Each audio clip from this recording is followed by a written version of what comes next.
angels. We have a beautiful angel set, and this really almost harkens back to, one, your love of vintage, right? Oh, this is my wheelhouse.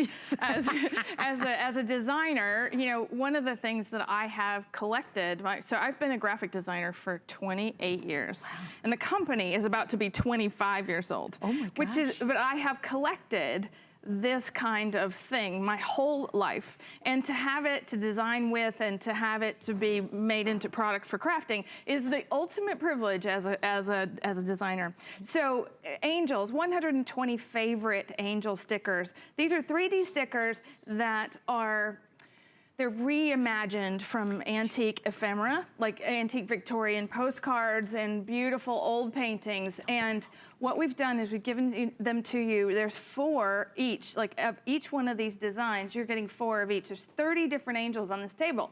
And what's so pretty about them is that many people, we do a lot of previews, Suzanne, ahead of these shows, yeah. And we actually start weeks and weeks in advance. And so one of the previews, I showed these, and people were saying, okay, are these all old? Have we seen these before, or are there new ones? And I'll point out those new ones for you. I had just acquired a beautiful Victorian scrap album from Germany, and I got it in May. And so to have it, this is one of the new ones, and she has sisters. So let's look at this. So they're sisters. Beautiful. They love the pink. These are all brand new. So, and then there's another one. And this, you know, they are just so incredibly wonderful in their style. And then what I've done is I've gone back and redone things that may not have gotten their due as far as in our kits. You know, this one's new. Look at her. She is so beautiful. Do these come off postcards or old Christmas cards, or where do you typically find them? It comes off of all kinds of things, Suzanne.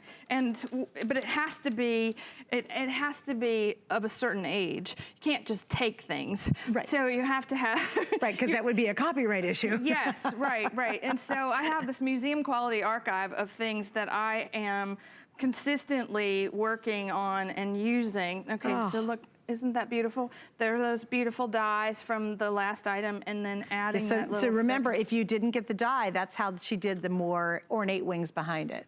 Right, and so as you're using, like if you're using these and you're going, okay, so how do I make a composition? Like Sue, right? Sue would be happy to know that me, with all of the items in the whole world at my disposal, I still want the kits.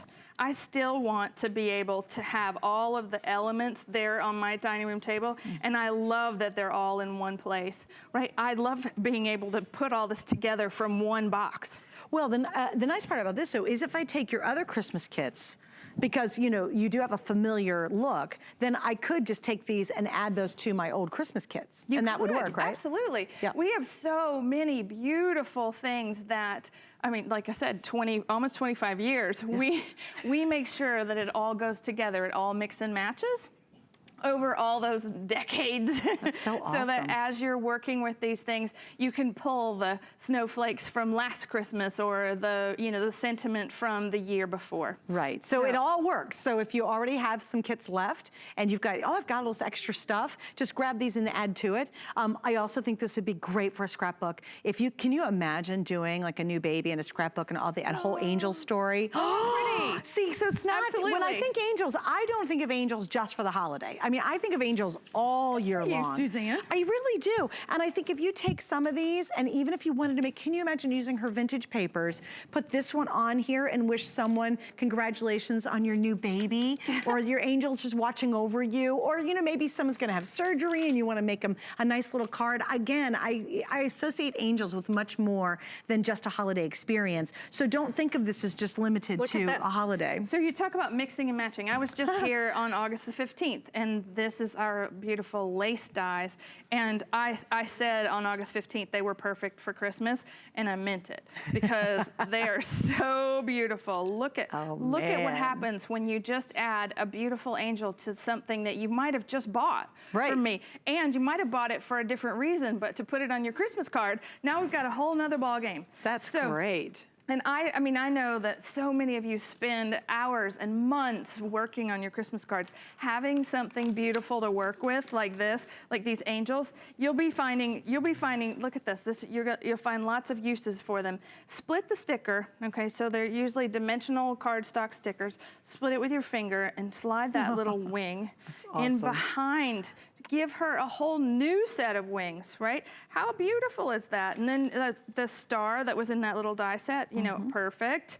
And then you're just, like I said, I'm always searching through old pieces of things like this that came from pretty years ancient, ago, right? Yeah, ancient card kits, and that's not a great composition. Luckily, I have removable adhesive. So anyway, upside down and backwards doesn't always work the best. I need something else, like right there. But the fun part about making cards with all these angels is that you have 120 of them. Yeah, there's a lot. You're making all kinds of things. All right, we have to wrap up on this. Stay right there. Also, don't forget the kit we just had is